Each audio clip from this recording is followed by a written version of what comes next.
Hey YouTube, and thank you for watching Junkworks Garage. And as always, you are responsible for your own safety. If you do anything I do and you hurt yourself, I am not responsible. If you don't like the way I'm doing something, don't do it. And the first thing I'm going to do here is take off these shocks. Now I've sprayed them with some PB Blaster, not a sponsor, wish they were. And I have an 18 millimeter here. And right now I'm just going for the easiest thing I can unbolt. And I got a 15 millimeter here, 18 millimeter here. And my impact, you don't have to have an impact, just makes life usually easier.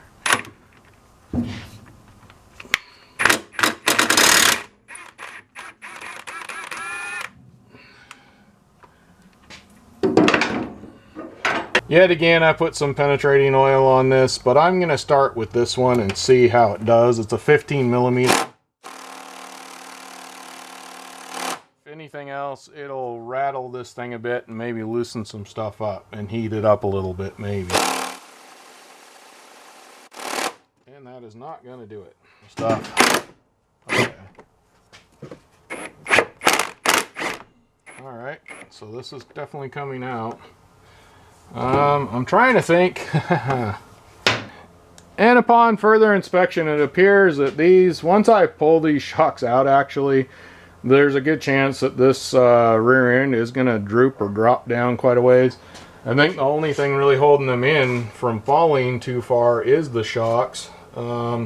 This would allow it to swing down, and there is the A-arm over there in the middle, but I'm not sure how far that would allow that to droop, and I really don't want to completely droop that out all the way. There's a ball joint in there that I don't want to mess with right now at all, so I don't want to screw that up. So in the efforts of not letting this drop too far, I went ahead and down here I put some of my smaller jack stands underneath the axle, just right in here, and that'll keep that from dropping too far once I pull this out.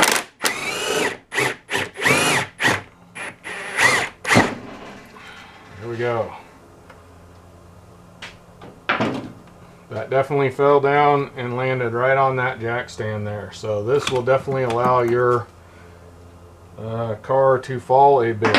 Now I'm going to go ahead and finish undoing this lower one. I already showed that to you. It's completely loose. I almost knocked it out as well, although I did leave it in there, thank goodness. So otherwise that could have probably dropped it right on my head, so be aware.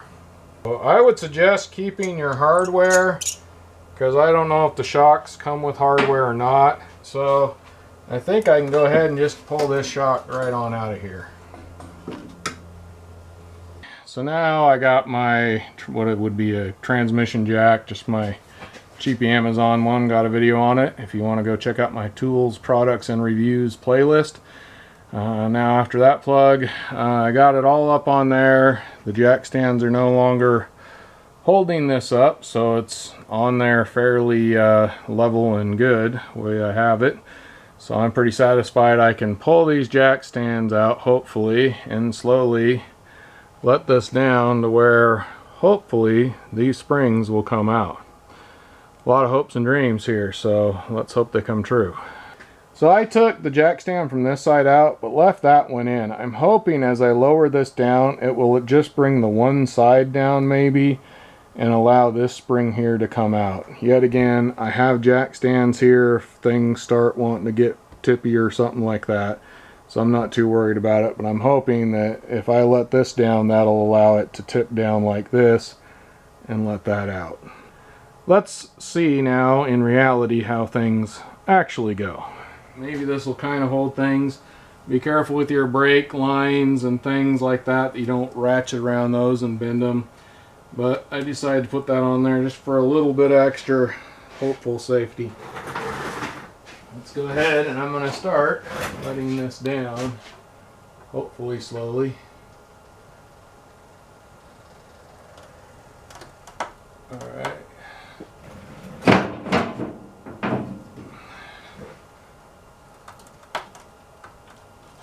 Okay, so that is purely just hanging in the wind now. So it's not really coming down a whole lot more, probably because of that A-arm right there that's in the middle up here. So I'm going to try and push down and see if I can't get that off. And I may even, I'm going to put a little bit of pressure on this just so it's not completely hanging on its own. I got this all reset up here. I took the jack stand out from underneath this one. Still, it's on the other side. I have the transmission jack just kind of barely touching the rear end, so it's just kind of holding things.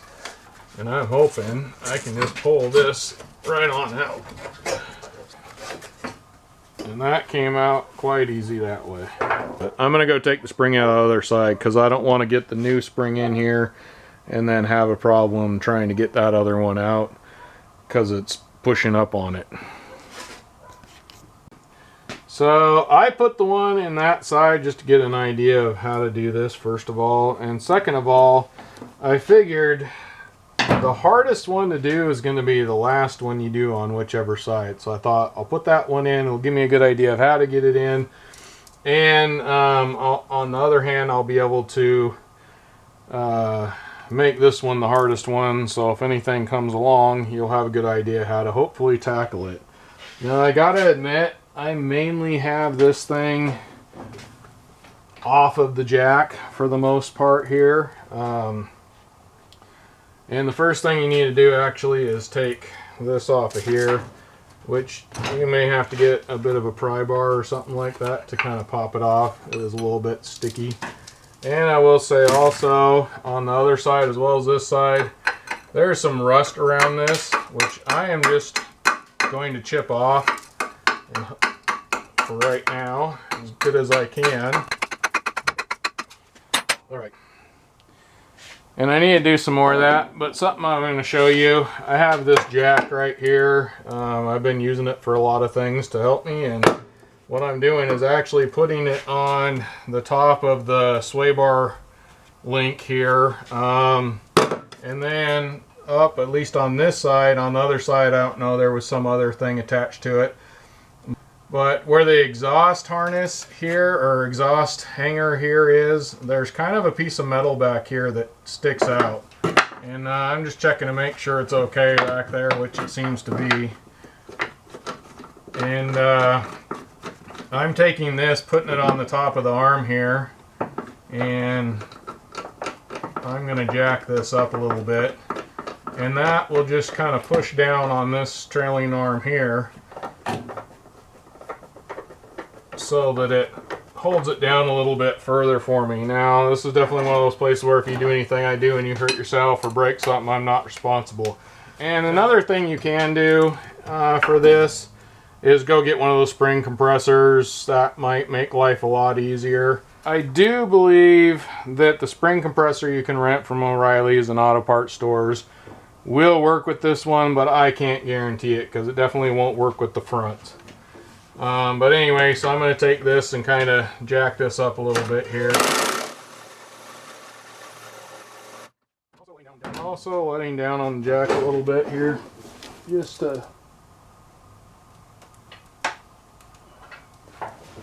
so it'll kind of hold it, but it'll let it go as much as I can get it to go. Alright, I think I'm going to call that for now. And then I'm going to finish cleaning this up so I can get ready for this here.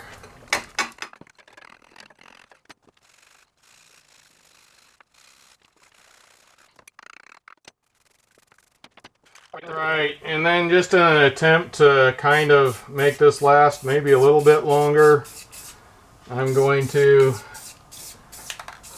throw a little bit of paint on here.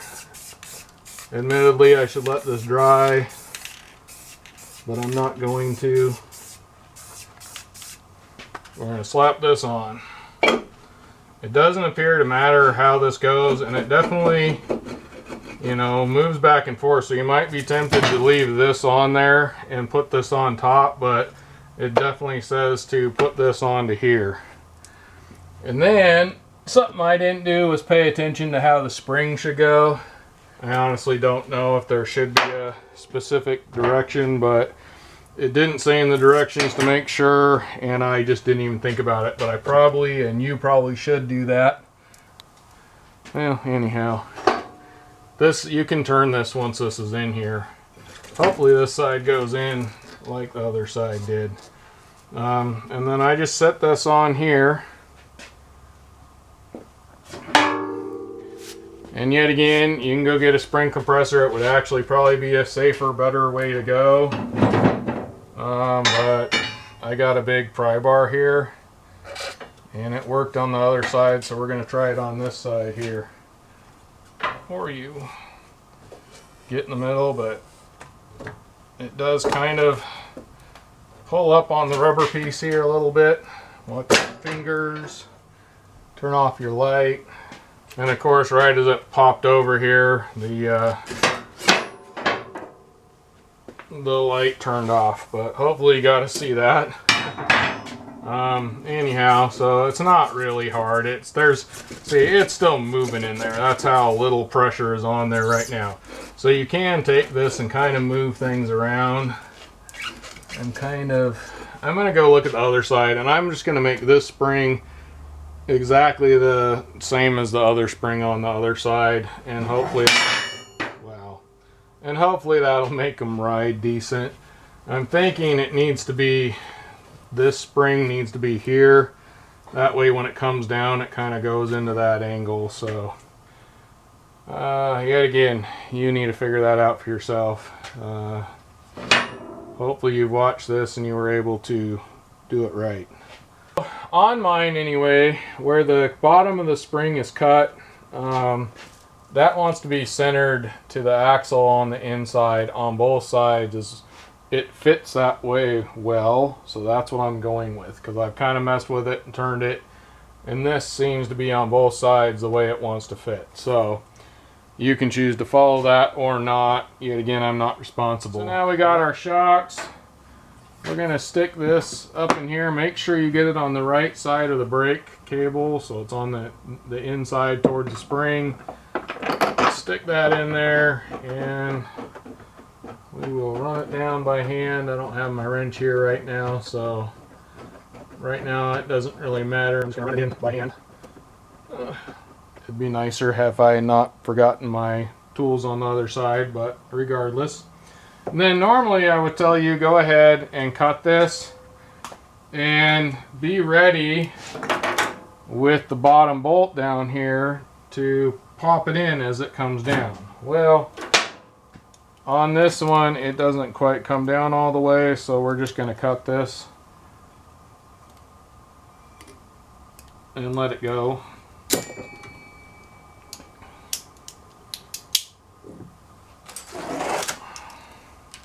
But yet again, on some of those, if you let them go, it's really difficult to try and push them up to where they need to be. So be ready with the bolt and stuff it in there.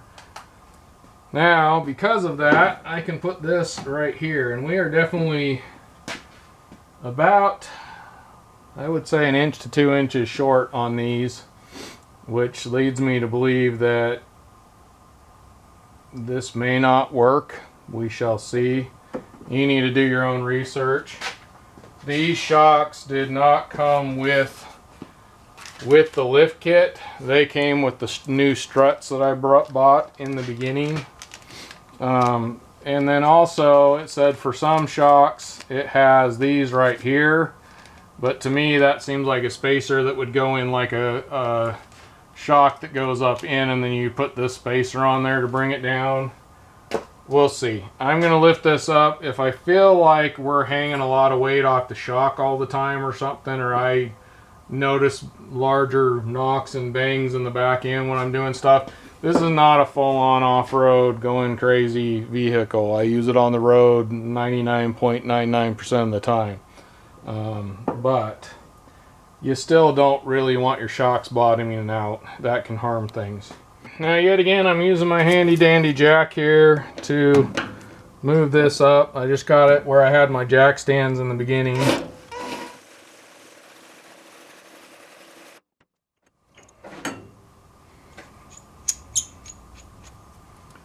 And that will get this close enough to where I can bring it in here, hopefully.